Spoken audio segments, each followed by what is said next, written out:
আমার ভাইরা, আল্লাহ রাব্বুল আলামিন আমাদেরকে অনেক মহব্বত করে ভালোবেসে তার পক্ষে প্রেরণ করেছেন।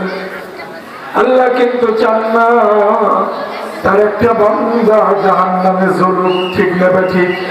আল্লাহ তাআলা চায় তার প্রত্যেকটা বান্দা জান্নাতের মালিক হয়ে যাক। কেননা আল্লাহ রাব্বুল আলামিন বান্দা তৈরি করে জান্নাত তৈরি করেছেন বান্দার জন্য। এখন বান্দা যতক্ষণ পর্যন্ত আল্লাহর হুকুম মানবে, নবীর তরিকা অনুযায়ী জীবন যাপন করবে, ইসলামের গণ্ডির ভিতরে যতক্ষণ থাকবে, ততক্ষণ বান্দার আমলের মাধ্যমে আল্লাহ তাআলা বান্দাকে জান্নাত দেওয়ার জন্য প্রস্তুত করে রেখেছে। সুবহানাল্লাহ। আল্লাহ তাআলা বান্দাকে জান্নাত দিতে চায়, আর আমরা যারা বান্দা আছি আমরাও জান্নাত পেতে চাই। কিন্তু সমস্যা কোথায়? আল্লাহ যেই রাস্তায় জান্নাত দিতে চায় আমরা তার বিপরীত রাস্তায় জান্নাত খুঁজি, ঠিক না ঠিক? ও বন্ধু, আল্লাহ যে রাস্তায় জান্নাত দিতে চায় এই রাস্তায় আপনাকে জান্নাত খুঁজতে হবে। এই রাস্তায় যদি আপনি জান্নাত খুঁজেন তাহলে আপনার জীবনে জান্নাতের ফয়সালা করে দিবেন কে? আল্লাহ তাআলা আপনার জীবনের জান্নাতের ফয়সালা করে দিবেন। আমাদেরকে তারা পক্ষে প্রেরণ করেন যাতে করে আমি আপনার পরিপূর্ণ জান্নাতের মেহমান হতে পারি। এই জন্য আল্লাহ রাব্বুল ইজ্জত নবী করিম সাল্লাল্লাহু আলাইহি ওয়াসাল্লামকে প্রেরণ করেছেন। 1 লক্ষ মতান্তরে 2 লক্ষ পয়গম্বর আল্লাহ তাআলা যারা পক্ষে প্রেরণ করেছেন শুধুমাত্র কেবলমাত্র উদ্দেশ্য হলো পয়গম্বরগণের মাধ্যমে আমার বান্দারা হেদায়েতের রাস্তা পাবে। হেদায়েতের রাস্তা পেয়ে বান্দা আমল করে জান্নাতি হয়ে যাবে। সুবহানাল্লাহ। আল্লাহ তাআলার উদ্দেশ্য আমার বান্দাগুলি আমল করে করে তারা জান্নাতি হয়ে যাবে আমার এই পয়গম্বরগণের মাধ্যমে। কারণ পয়গম্বর দুনিয়ার জন্য প্রেরণ করেছেন উম্মতের হেদায়েতের জন্য, ঠিক না ঠিক? উম্মতের হেদায়েতের জন্য আল্লাহ তাআলা পয়গম্বর প্রেরণ করেছেন। আমার ভাইয়েরা, আমরা শেষ নবীর উম্মত, শেষ জামানার উম্মত। আমাদের নবী হুজুর পাক সাল্লাল্লাহু আলাইহি ওয়াসাল্লাম তার পক্ষে আসলেন, নবুয়তি লাভ করলেন। নবুয়তি লাভ করে যখন ঘোষণা দিলেন তখনই তার বিরোধিতা শুরু হয়ে গেল। 40 বছর মেহনত করেছেন, 23 বছর মেহনত করেছেন হিলফুল ফুজুলের মাধ্যমে। তখন আল্লাহ রাসূলের টাইটেল হলো আল আমিন। সুবহানাল্লাহ। কাফেরদের কাছেও তার টাইটেল আল আমিন। কাফেররাও আল আমিন বলে, মুশরিকরাও আল আমিন বলে, হিন্দুরাও আল আমিন বলে, পৌত্তলিকরাও আল আমিন বলে। কোনো ঝামেলা নাই, তার মতো বিশ্বাসী আর কেউ নাই। যখন আল্লাহ রাসূল নবুয়তের ঘোষণা দিলেন তখনই বিরোধিতা শুরু হয়ে গেল। কিন্তু বিরোধিতা যতই হোক, হকের একটা শক্তি আছে না নাই? কি বলেন? হকের একটা শক্তি তো আল্লাহ তাআলাই দিয়ে দিয়েছেন, ঠিক কিনা? শত বিরোধিতা সত্ত্বেও 1-2 করে মানুষ মুসলমান হইতে লাগলো। মুসলমান হয়েই তারা আমল করা শুরু করে দিলেন। আর আল্লাহর রাসূল বললেন, ওহে তোমরা আমল করবা কিন্তু গোপনে, কেউ এখনো প্রকাশ করবা না। কেননা ইসলাম এখনো প্রকাশ করার হুকুম আল্লাহর পক্ষ থেকে আসে নাই। আমার ভাইয়েরা, একে একে 1-2 39 জন কলেমা পড়ে মুসলমান হয়ে গেলেন। 40 নম্বর মুসলমান হলো হযরত ওমর রাদিয়াল্লাহু তাআলা। যখন দেখলো মুসলমানের সংখ্যা বেড়ে যাচ্ছে, আবু জাহেল তখন রাষ্ট্রীয় ক্ষমতায়। আবু জাহেল বিভিন্ন ভাবে মানুষ খুঁজতেছে কে মুহাম্মদ সাল্লাল্লাহু আলাইহি সাল্লামকে শেষ করে দিতে পারে। একদিন প্রস্তাব রাখলেন মুহাম্মদ সাল্লাল্লাহু আলাইহি সাল্লামের মাথায় এনে দিতে পারবে কে? যদি কেউ পারে তাকে 200 লাল উট দেওয়া হবে। কন্যা নাউজুবিল্লাহ, 200 লাল উট। লাল উটের বড় দাম, এটা খুব কম পাওয়া যায়। ডাক দিয়ে দাঁড়াইলেন হযরত সাইয়্যিদনা ওমর রাদিয়াল্লাহু তাআলা আনহু, দাঁড়িয়ে গেলেন। ডাক দিয়ে বলে, আমি আছি, 200 লাল উট দিলে আমি মুহাম্মদ সাল্লাল্লাহু আলাইহি সাল্লামের মাথায় এনে দেব। কন্যা নাউজুবিল্লাহ। আবু জাহেল খুব খুশি।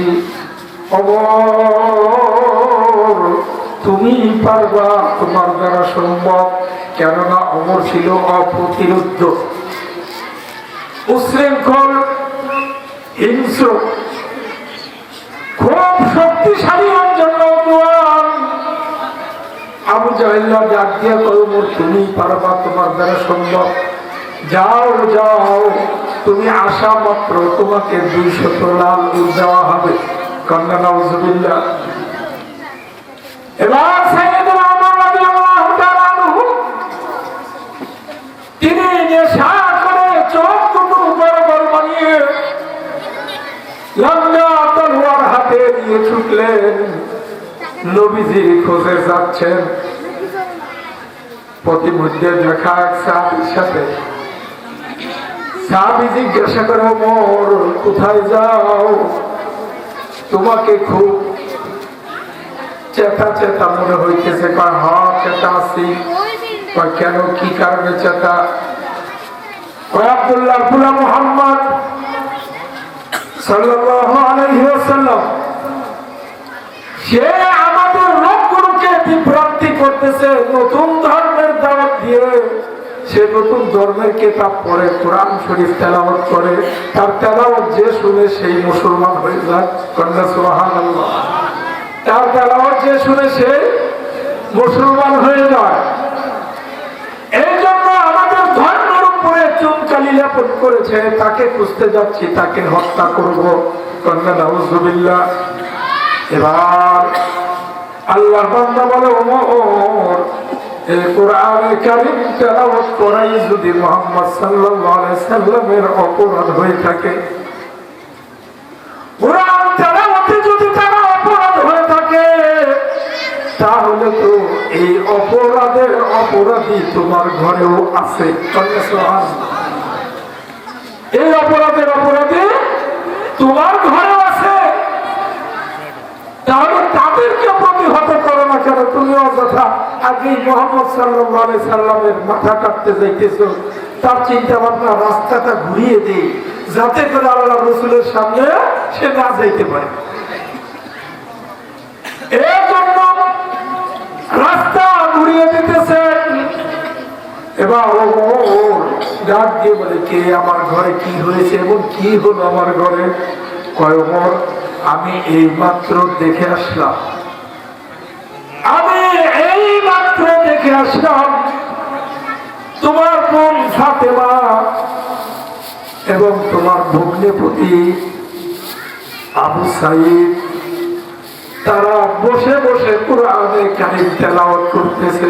কন্যা সুবহানাল্লাহ। খবরটা ভালো না খারাপ? কি বলে? খবরটা ভালো।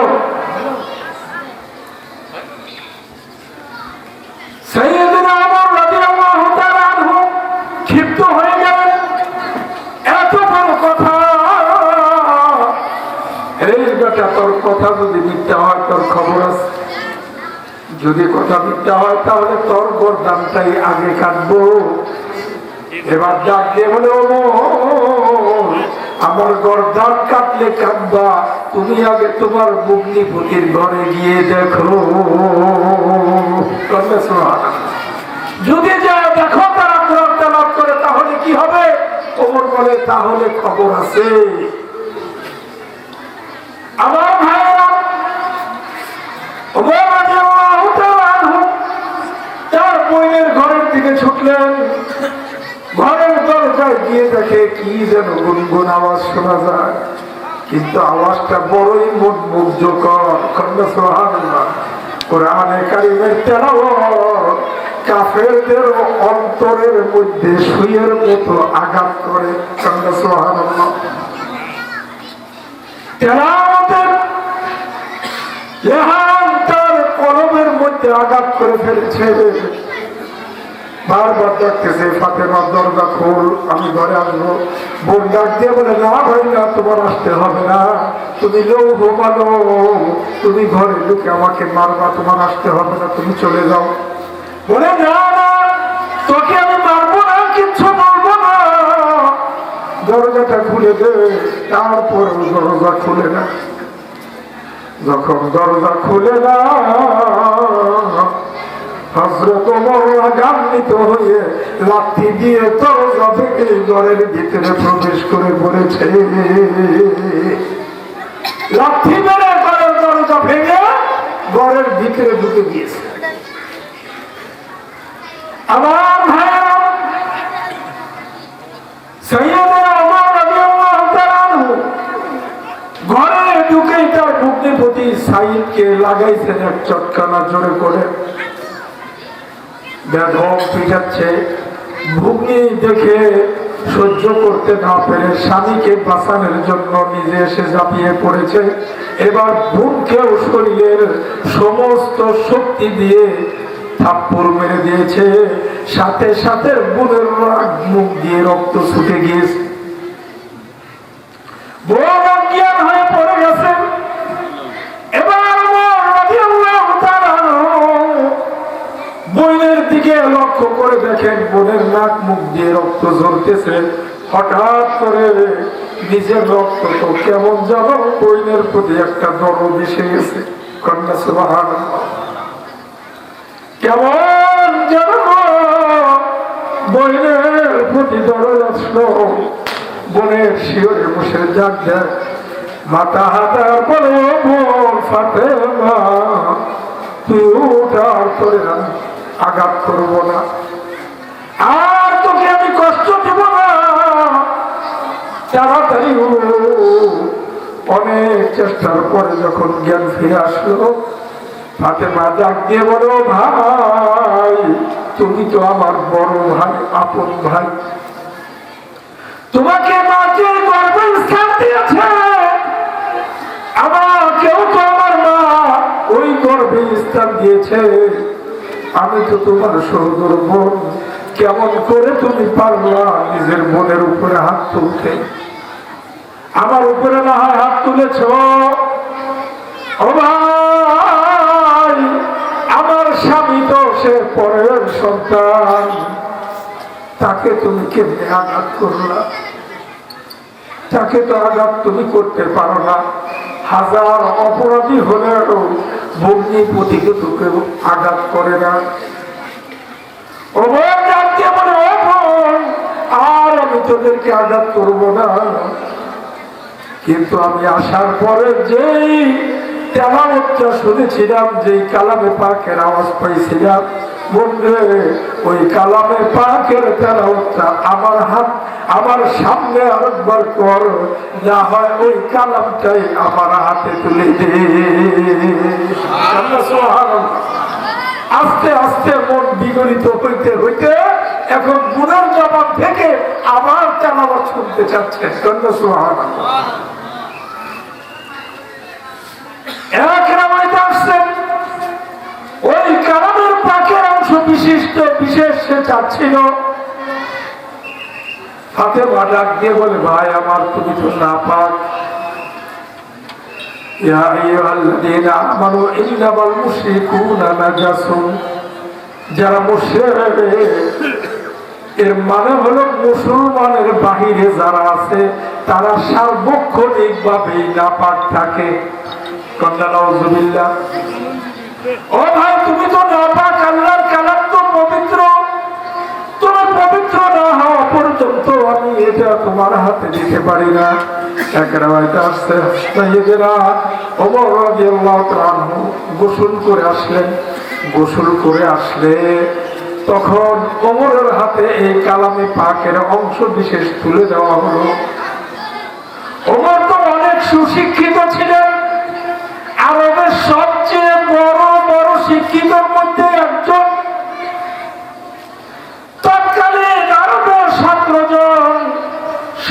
চেয়ে বড় শিক্ষিত ছিল, তার মধ্যে 1 নম্বরের স্থান দখল করে রেখেছিলেন সাইয়েদনা ওমর। সুবহানাল্লাহ। ওমর এত শিক্ষিত, আল্লাহর কালাম যখন তার সামনে দেওয়া হয়েছে, দেওয়ার সাথে সাথে মনে মনে তেলাওয়াত শুরু করেছে আর অর্থ খুঁজতেছে। সুবহানাল্লাহ। অর্থ বোঝার কারণে ওমরের মন আল্লাহ তাআলা এমন ভাবে প্রস্তুত করে দিয়েছে, বোনকে ডাক দিয়ে বলে, বোন আমার আর দেরি সহ্য হচ্ছে না, বোন গো এই মুহূর্তে আল্লাহর রাসূলের কাছে নিয়ে চলো, আমি তার কদমে তলোয়ার সুপর্দ করে তার হাতে হাত দিয়ে আজকে আমি মুসলমান হয়ে যাব।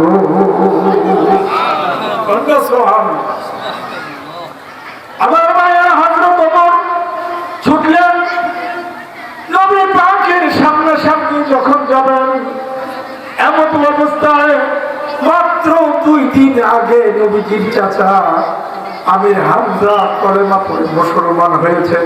সুবহানাল্লাহ। আমির হামজা খুব শক্তিশালী বীর পুরুষ ছিলেন, তার ভয়ে তার ভাতিজাকে আরবের কেউ কিছু বলতে সাহস পাইত না। আমির হামজাকে ডাক দিয়ে বলে, চাচা কত মানুষ দলে দলে মুসলমান হইতেছে, তুমি আমার চাচা, আমরা একই ফ্যামিলির লোক, আরব হিসেবে তুমি আমার দুধ ভাইও হও। একই মায়ের দুঃখে একজন আল্লাহর নবী হলো, আর তুমি বুঝি মুশরিকি থেকে যাবা। আমির হামজা ডাক দিয়ে বলে, ভাতিজা কি চাও?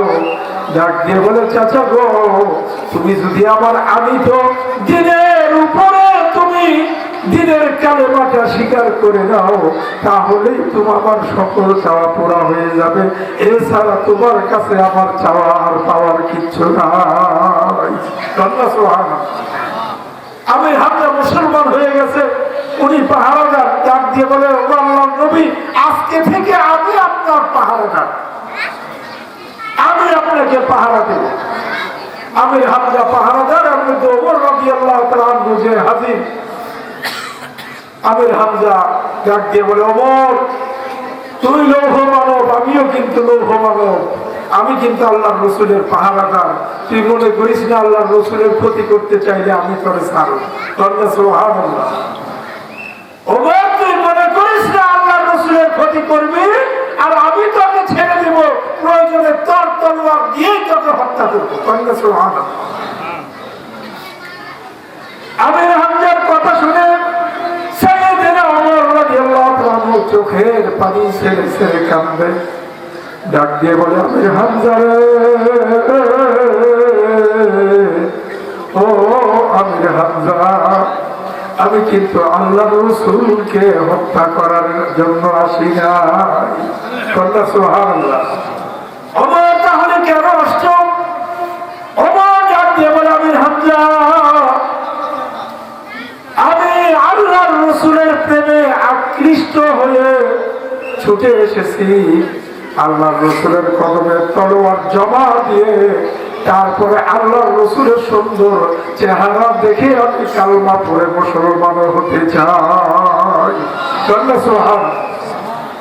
আমার ভাইরা, এবার তারপরেও যখন ওমর ঢুকতেছে, অনেক সাহাবায়ে কেরামের পক্ষ থেকে বাধা। আল্লাহর রাসূল ডাক দিয়ে বলে, আটকাও না, আটকাও না, রাস্তা করে দাও। ওমরের কপালে ইসলামের নূর চমকাইতেছে। সুবহানাল্লাহ। ওমরকে আসতে দাও। আল্লাহর রাসূলের কাছে আসলেন, তলোয়ার নামিয়ে রাখলেন। ডাক দিয়ে বলি, ইয়া রাসূলুল্লাহ আমার দেরি সহ্য হচ্ছে না, আপনি তাড়াতাড়ি আমাকে কলেমা পড়িয়ে দেন। আল্লাহর রাসূল ওমরকে কলেমা পড়িয়ে মুসলমান বানিয়ে দিলেন। সুবহানাল্লাহ। এবার সাহাবায়ে কেরামের মধ্যে স্বস্তি ফিরে আসলো, প্রত্যেকেই খুশি হয়ে গেল, আমরা ইসলামের 2 জন বীরকে পেলাম। আমির হামজা আর ওমর যেহেতু ইসলাম গ্রহণ করে ফেলেছে, আমাদের আর কোনো চিন্তা নাই। তারা খুশি হয়ে গেল। এবার ওমর ডাক দিয়ে বলি, ইয়া রাসূলুল্লাহ আমার তলোয়ারটা আমাকে একটু দিতে হবে। বলে কেন, তলোয়ার দিয়ে কি করবা? বলি ইয়া রাসূলুল্লাহ আমি একটু বাহিরে যাব। আল্লাহ রাসূল বলে না, আমার তলোয়ার রেখে যাও, তুমি কাকে কখন আঘাত করে বসো। ডাকতে বলি ইয়া রাসূলুল্লাহ আমি কাউকে আঘাত করব না, আমি কাউকে আঘাত করব না, আমি তলোয়ারটা এই জন্য নিয়ে যাব সাথে যে এটা আমার পাহারাদার। আর কাবার হাকিমে গিয়ে আমি 2 রাকাত নামাজ পড়ব এবং ঘোষণা শোনাবো মক্কার কাফেরদেরকে। আমি মক্কার ঘরে ঢুকে ঘোষণা শোনাবো মক্কার কাফেরদেরকে, আর 2 রাকাত নামাজ পড়ব। আল্লাহ রাসূল বলেন যাও। প্রথমেই 2 রাকাত নামাজ পড়ে তলোয়ার হাতে নিয়ে কাবার দরজায় দাঁড়িয়ে ডাক দিলেন, ও মক্কার কাফের মুশরিকেরা শুনো। হযরত ওমর ঘোষণা দিয়ে দিলেন, ও মক্কার কাফের মুশরিকেরা শুনো। এতদিন মুসলমান গোপনে গোপনে ইবাদত করেছে, কিন্তু আজকের পর থেকে আমি ওমর ঘোষণা দিলাম মুসলমান আজকের পর থেকে আর গোপনে ইবাদত করবে না, তারা 5 ওয়াক্ত নামাজ কাবার ভেতরেই পড়বে। আজকে থেকে মুসলমান প্রকাশ্যে ইবাদত করবে। যদি কারো বাবার ক্ষমতা থাকে তাহলে ওমরের সাথে মোকাবেলার জন্য আয়। সুবহানাল্লাহ। ওমরের সাথে মোকাবেলার জন্য আসে। ওমর থাকতে কেউ আর ইসলামের বিন্দু পরিমাণ ক্ষতি করতে পারবে না। আমার ভাইয়েরা, সাইয়েদনা ওমর রাদিয়াল্লাহু তাআলা আনহু ঘোষণা দিলেন, কেউ আসলো না। ওই দিন থেকে ইসলামে প্রথমবার প্রকাশ্যে ইবাদত শুরু হয়ে যায়। সুবহানাল্লাহ। এই আমার রাষ্ট্র পরিচালনায় দক্ষ কেমন ছিলেন? আল্লাহর রাসূলের সাথে থেকে থেকে তার দক্ষতা তারা এমন ভাবে বৃদ্ধি করে দিয়েছেন, রাষ্ট্র ক্ষমতার যাওয়ার পরে এমন অবস্থার সৃষ্টি হলো বাঘ আর হরিণ একই ঘাটে পানি খায়, কিন্তু বাঘ হরিণের দিকে ফিরেও তাকায় না। সুবহানাল্লাহ। হরিণ ডাক দিয়ে বলে, বাবা এত ভদ্র হইলেন কবে?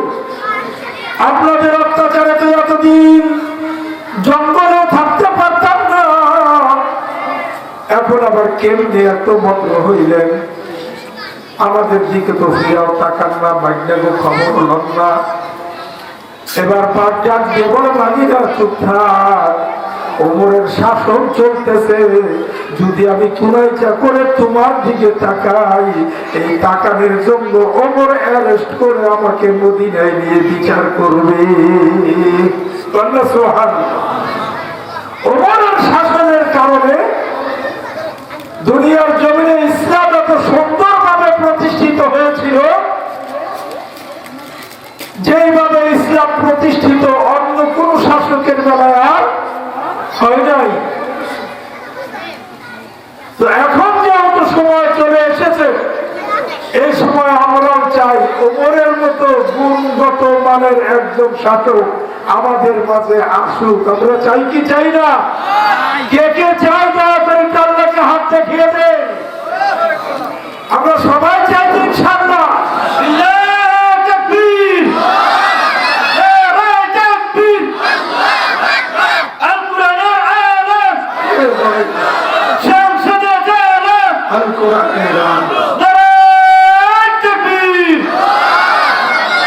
আমার ভাইরা, এরকম শাসক যদি আমরা চাই, আসলে আমাদেরকে ইসলাম বুঝাইতে তারা ভুল বুঝাইছে। কি বুঝাইছে? আলেমদেরকে সাজাইছে জঙ্গি, ঠিক কিনা? আলেমদেরকে কেউ কড়া কথা বললে এই শাসকরা বলতে হলো জঙ্গি। এখন সাধারণ মানুষ তো দেশের শাসককে ভালোবাসে, ঠিক কিনা? এরা মনে করতো শাসক কইছে, প্রধানমন্ত্রী কইছে, মিথ্যা তো বলতে পারে না। কিন্তু এই জঙ্গি কেন বলতো জানেননি? যাতে করে আপনারা আলেমদের দিকে, ইসলামের দিকে না ঝুঁকে আর ইসলাম ক্ষমতায় না আসে তারা রাজত্ব করে যেতে পারে। আসলে কি আলেমরা জঙ্গি? কি বলেন? আচ্ছা আপনারা বলেন তো, এই যে দুনিয়াতে চলাফেরা করতেছে, এই দুনিয়াতে হার কিসিমের মানুষ আছে, ঠিক না ঠিক? এর মধ্যে সবচেয়ে শান্ত শিষ্ট শান্ত প্রিয় মানুষ হিসেবে আপনারা সমাজে কাদেরকে পাইছেন? একটু জোরে বলেন। আলেমরা হলো সমাজের সবচেয়ে শান্তিপ্রিয় মানুষ, ঠিক কিনা? তো শান্তিপ্রিয় মানুষগুলা কি করে জঙ্গি হয়? যারা নিজেরটা খেয়ে নিজেরটা পরে নিজে কষ্ট করে তারপরও চিন্তা করে যে দুনিয়ার সব মানুষ জান্নাতি হয়ে যাক, ঠিক হবে ঠিক? কারণ আলেমরা চিন্তা করে যা তারা তাদের স্বার্থে, কারণ আলেমরা যদি ক্ষমতায় আসে মানুষ তাদের 16 আনা হক বুঝে ফেলবে, তাহলে তাদেরকে আর ভোট দেবে না। তারা চিন্তা ভাবনা করছে আমরা আর রাজত্ব করতে পারবো না, কাজে আলেমদেরকে যেমনি খুশি তেমনি পোষাও। আমার ভাইরা, এই জন্য তাদের এই বন্ধ কথা ভুয়া কথা চলবে না। আমাদের সুযোগ এসেছে, আমরা কি করে দুনিয়ার জমিনে ইসলাম প্রতিষ্ঠিত করা হয় বা করতে হয়, আমরা সেজন্য যতটুকু পারি আপ্রাণ চেষ্টা করব। আল্লাহ তাআলা আমাদের সকলকে তৌফিক দান করুন, সকলেই বলি আমিন। আমার ভাইরা, যতটুকু বললাম এবং শুনলাম কোরআন হাদিসের আলোকে এই কথাগুলো আল্লাহ তাআলা আমাদের সকলকে আমল করার তৌফিক দান করুন, সকলেই বলি আমিন।